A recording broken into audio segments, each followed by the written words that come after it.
የሰው ልጅ የቅርብ ወዳጅ ውሻ ነው ይባላል። ካሁን በኋላ ግን ይህ አባባል ባለበት ሆስፒታል አይሰራም። በሰከንዶች ውስጥ የሰውን ሕይወት የሚታደጉ ዶክተሮች ለሰዓታት የሚለፉበትን ምርመራ በደቂቃ የሚያጠናቅቁ ድንቅ አይጦች ወደ ኢትዮጵያ መጥተዋል። አንድ አይጥ 5000 ዩሮ ወይም ከግማሽ ሚሊዮን ብር በላይ ያወጣል ቢሏችሁ ታምናላችሁ? እነዚህ አይጦች ተራ አይደሉም። በታንዛኒያ ሰልጥነው በቤልጂየም እውቅና አግኝተው አሁን በአዲስ አበባ ጎዳናዎች ላይ ባለው የአለርት ሆስፒታል ውስጥ ነጭ ጋውን የለበሱ ዶክተሮችን ስራ እያቀለሉ ይገኛሉ።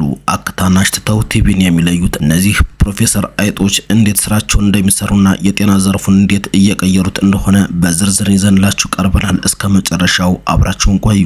በአለርት ሆስፒታል በአይጥ አማካኝነት የቲቢ ባክቴሪያ ያለበትን ሰው እየተለየ ነው ተብሏል። አይጥን ተጠቅሞ አክታን በማሽተት በደቂቃዎች ልዩነት የቲቢ ባክቴሪያ ያለበትን ሰው የመለየት አገልግሎት እየሰጠ መሆኑን አለርት ሆስፒታል አስታውቋል። በሆስፒታሉ የቲቢ ምርመራ ክፍል ኃላፊ ዶክተር ንጉስ የበየነ ለዜና ምንጫችን እንደገለጹት በቴክኖሎጂ የታገዘ የሕክምና አገልግሎት በማዘመን በአፖፖ አይጦች የታገዘ የቲቢ ምርመራ በስራ ላይ እየዋለ ነው ብለዋል። በአርማውር ሃንሰን የምርምር ማዕከል 5 የአፖፖ አይጥ ዝርያዎች መኖራቸውን ጠቅሰው አክታን በማሽተት ቲቢ ባክቴሪያ ያለበትን ሰው በደቂቃዎች ልዩነት እየለዩ እንደሚገኙም ገልጸዋል። እስከ 2 ሰዓት የሚፈጀውን በአጉሊ መነጽር የሚታገዘውን የቲቢ ምርመራ አይጦቹ በደቂቃዎች ልዩነት የተጠርጣሪውን የአክታ ናሙና በማሽተት ባክቴሪያ እንዳለበትና እንደሌለበት ይለያሉም ብለዋል። አይጦቹ ይህንን ብቃት ያፈሩት ተወልደው አይናቸው ከበራ ከ4 ሳምንት በኋላ ለ9 ወራት በታንዛኒያ ስልጠና ወስደው መሆናቸውን በመግለጽ አስፈላጊውን ፈተና ከወሰዱ በኋላ ቲቢ ባክቴሪያ የመለየት ተግባር ላይ መሰማራታቸውን አስረድተዋል። አይጦቹ የአክታ ናሙናን አሽትተው አንድ ተጠርጣሪ የቲቢ ባክቴሪያ ካለበት በጣቶቻቸው መላልሰው በመዋጨር እንዳለበት ያሳያሉ ያሉት ኃላፊው ተጠርጣሪው የቲቢ ባክቴሪያ ከሌለበት ደግሞ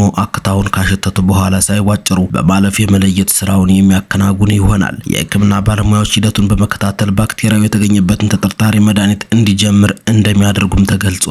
አገልግሎቱ ከተጀመረበት ጊዜ አንስቶ ከአዲስ አበባ ጤና ጣቢያዎች የተወሰዱ ከ170 ሺህ የአክታ ናሙናዎች ውስጥ 3000 የቲቢ ባክቴሪያ በውስጣቸው እንዳለበት በአፖፖ አይጦች መረጋገጡንም ተናግረዋል። አይጦቹ 1.5 ኪሎ ግራም የሚመዝኑ ሲሆን እስከ 8 ዓመት ዕድሜ እንደሚኖሩ ጠቅሰው የአንድ የአፖፖ አይጥ ዋጋ 5000 ዩሮ እንደሆነም ገልጸዋል። አምስቱም አይጦች በእርዳታ መልክ ከቤልጂየም ገብረሰናይ ድርጅቶች የተሰጡ እንደሆነና በቅርብም 5 ተጨማሪ የአፖፖ አይጦች ወደ አገር ውስጥ እንደሚገቡም ጠቁመዋል። ሌላ በአዲስ የጤና መረጃ እስከምንገናኝ በቸር ቆዩ።